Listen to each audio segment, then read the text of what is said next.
Do our daughters think about marriage? What message are we sending our daughters in our community? Do they hear a scarcity mindset as it relates to men? There aren't enough men. Are they told they can't depend on a man? The idea of men being no good instilled in their mind.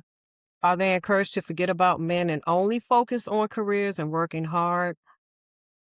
If this is the case, we should evaluate the messages we are sending the daughters in our community about marriage and men.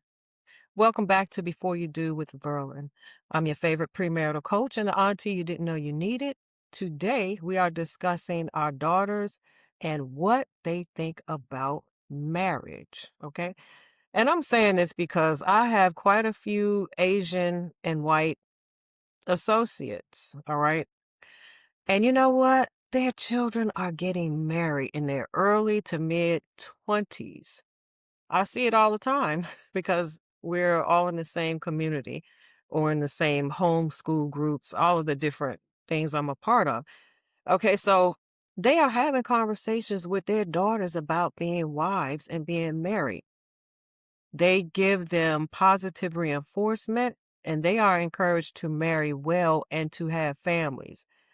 I'm not saying they discourage college or careers, but they don't discourage marriage.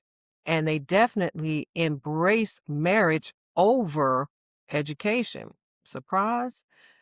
Again, they don't discourage college. I hear them say all the time, yeah, they're going to start college and then, or after they finish college, they're getting married or they're engaged while they're in college. All right. And so what I'm saying is this, in other cultures that I see myself, right? Marriage is a given. It's not even a matter of if, but when. And I'm saying this or making this comparison because I'm asking, what is going on with us? How are we planning to perpetuate our culture or our race? And the last time I checked or I heard Dr. George Fraser, that our marriage rate as melanated people is right around 34%. Okay. Asians have a marriage rate right around 70%, and whites have a marriage rate a little over 50%. And we're at 34%. This is a problem. Why are we not marrying and keeping family values in the forefront so that we can continue to perpetuate our collective? At this rate of only 34%, where will we be in 30 to 50 years? Wiped out? Whited out? I want to share this with you because not only am I a coach and a podcaster, I am also an accomplished author. And I'm saying this because I inherited this trait from my maternal grandfather, who was also a reader and a writer. So my grandfather was the grandparent that gave books or maps for gifts. He didn't give toys or anything like that. Learning literature only because he was huge on education. And his idea of doing something fun on a Friday night was to do math problems. So in the early 2000s, he wrote this book. I didn't get a chance to finish it, right? The title is Victim Psychosis in the Center City Ghettos, Ethelbert Haskins. So this is a book my grandfather wrote. He is no longer with us. He's deceased. This is a picture of him. Okay. So he wrote this book, like I said, in the early 2000s. And I'm reading it because I started it years and years ago, but I needed a dictionary just to get past the first page. So I started reading this again recently, and it grabbed me right off the top. And before I read this, just a brief paragraph or two, let me set the premise for what my grandfather what his commentary is about. There was an interview in the Washington Post. I'm a native Washingtonian in 1991. And get this is the title of it. 25% of Black women may never marry. Again, this is the Washington Post in 1991.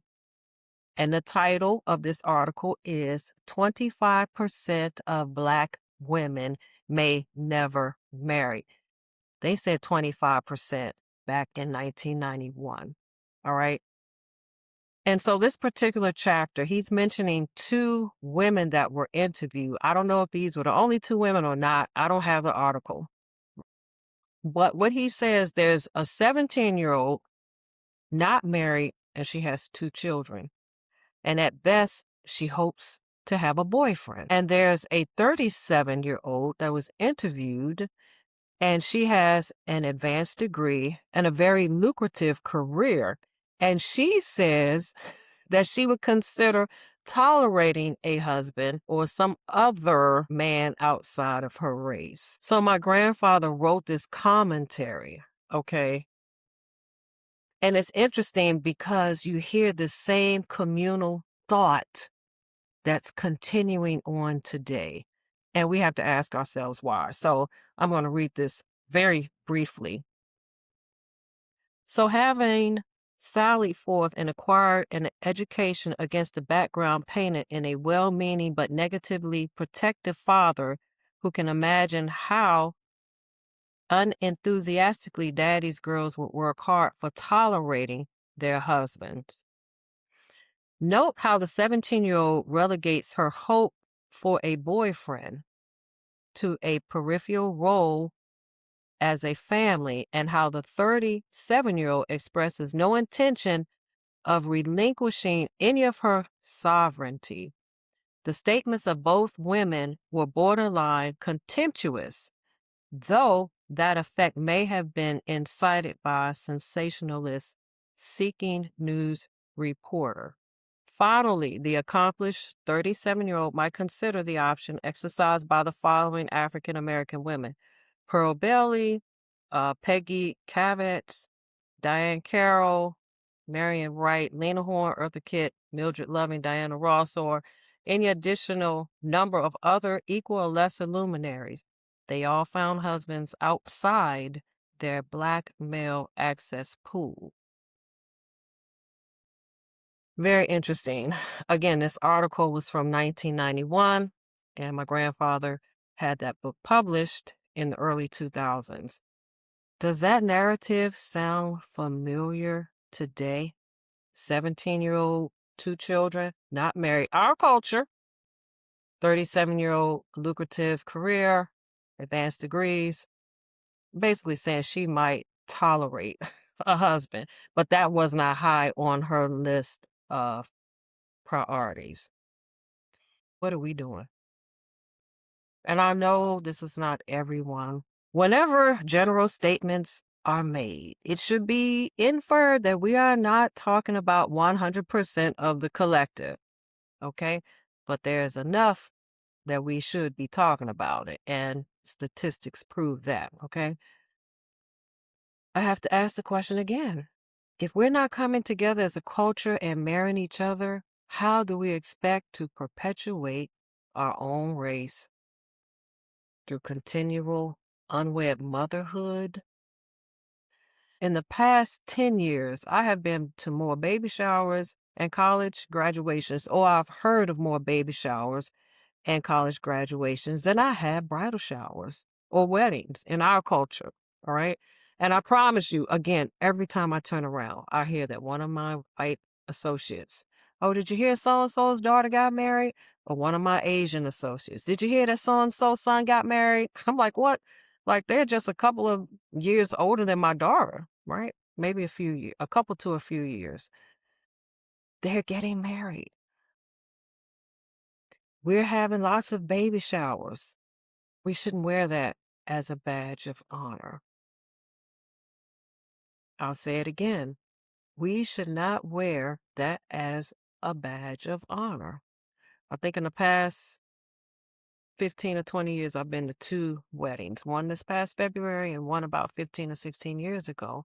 And they were relatively young couples, and that's a good thing. However, when it comes to our culture having more baby showers than bridal showers, that's not a good thing. Of course, college, yeah, that's a good thing. We need to teach our daughters marriage is still honorable and should still be desired.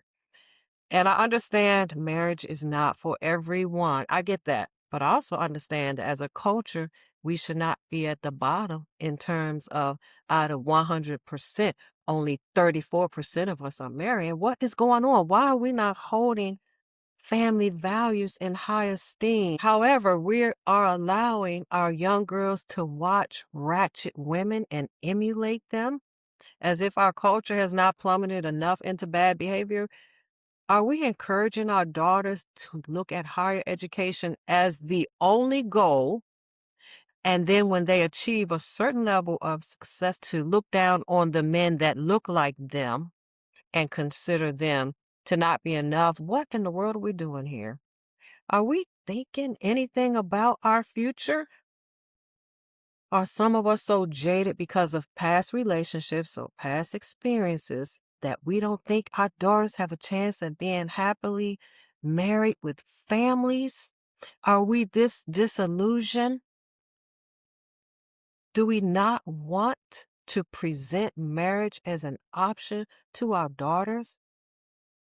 Have we taken on the attitude that there is no value in marriage, but there's value in being an unwed mother? Do we look at our daughters and even get the idea that one day they could be wives and mothers? I have two daughters. I have one who's grown, and married with her own four children. And I have one more at home who's legally grown. And I look at her and I see compassion and I see certain traits. And although she's only 18, I've already begun talking to her about being a wife. I've been talking to her about how a wife moves and carries herself in society. I've done my best to show her what a good wife looks like in our home when I deal with her dad. I'm not perfect, clearly. And let me give this disclaimer. I am thankful that I have grown into the woman I am today, because with my first daughter, who's already grown and married, I was not in this place. I was a different woman. It was a very different time. We're talking over 40 years ago. So I am not coming with an attitude of perfection, like I am the greatest. No, I've had my failures, plenty of them in life. All right. I'm not saying this as some type of know-it-all. I'm saying it because I have been on both sides. With my first daughter, we're talking almost 40 years ago, I was very jaded. I felt very differently than I do now. And so that's why I understand somewhat how we feel. But there's one thing that I knew. It was my situation, okay? It was not a good one, but I never had a problem with the institution of marriage. So fast forward 40 years, being a different woman in a different place. Yes, I have conversations with my 18-year-old daughter, and I've been having them for a while. I've sat and I've envisioned her being a wife. I've envisioned her happily married. And I share this vision with her. And I'm not saying ladies force them, tell them they have to. No, what I'm saying is plant seeds, present the option. We need to be having these conversations when they get 15, 16, and 17. We need to be talking about family, asking them, what do they see in your family? What do they want in their own families? What do they desire in a husband? And how do they want to show up as a wife, right? We should be having these conversations with our daughters. And I don't mean we have to sit down with pen and paper and, you know, give them the business, but we should be encouraging through conversation, right, that family is important, that they should want to bring children in a family that's intact with both parents, a mother and a father. We should be teaching them that the institution of marriage itself is a great thing. I usually use an analogy that marriage is a lot like money. This is my opinion. You hear people say, oh, I have money problems. Money changed so-and-so. Money did this. No, money is not the problem. Money is a tool. Management may be a problem. Mismanagement may be a problem. Lack of budgeting could be a problem. Overspending is a problem. Money is not the problem. Well, neither is marriage. We may mismanage our marriage. Try to say that a couple of times fast, right? We may not respect marriage. We may not honor marriage. We may even abuse the institution of marriage, but marriage itself is not the problem. The problem is a lack of teaching, a lack of understanding, and lack of training for marriage. All right. Another idea to consider is our women need healing, which is why some of us are so jaded and we speak from a place of pain and survival mode instead of healed and a thriving place. Ladies, we have to get healed so we won't continue perpetuating our pain and projecting our despair onto our daughters. I've seen it and it does not turn out well. I mean, look at where we are now, right? That's proof that we need healing and we need a lot of it. But we have to first acknowledge the truth and seek out our own wholeness for the sake of our posterity. We can change the narrative. We can give hope to our daughters. Even if we had a jacked up marriage, we can still let them know marriage is not the problem. Perhaps we chose wrong. It may have been bad timing, but marriage was not the problem. Marriage, if done correctly, can be a beautiful thing and very rewarding, and it's something to be desired. Our culture should know that it's okay to want to be a wife. It's okay to want to be married. Wanting to be out here just doing whatever we're doing, no, it's not a sign of a growing, thriving culture. So going forward, for our daughters, granddaughters, nieces, cousins, and them, goddaughters, all the little girlies in your life, let's start changing that narrative. Let's present the option of marriage. Let's present the option of being a wife. Let's begin to have conversations, all right, around it. You don't have to say, you better get married. You got to get married. No, just have conversations, just like you do about everything else, all right? Have conversations about what it means to be a wife. Plant seeds. We can get them thinking in the right direction, in a positive direction, so that our culture will continue to perpetuate itself. Make a commitment to talk with our other family members and say, hey, when you're just hanging out at the cookout, doing whatever you're doing, hanging out at the mall, have a little conversation, a little auntie and them conversation, a little grandmama conversation, some best friend conversation. Plant seeds about being a wife, about the desire for marriage. That's all. Just plant the seeds. And most importantly, live the life in front of them. It's okay. Let them know it's a good thing to want to be married. Don't be ashamed about that. Of course, we want to encourage marriage first and then children in that order, okay? Families are birthed from two, husband and wives. This is the preferred order. I'll put it that way. Thank you for joining the conversation. Help me make marriage great again. Please share this video. Make sure you like it. Hit the subscribe button if you have not already. And again, share this with women you care about. We want to make marriage great again. Stay tuned for more content as well as programs I'll be offering in the near future for women only. Because there's one thing I know how to do well, and that's how to get a good man. And I'm going to show you how to do the same. All right. Run over to my website, verlyntarlton.com. Pick up your freebies and see what's going on. Again, thank you for joining me. May you experience extraordinary love. Bye for now.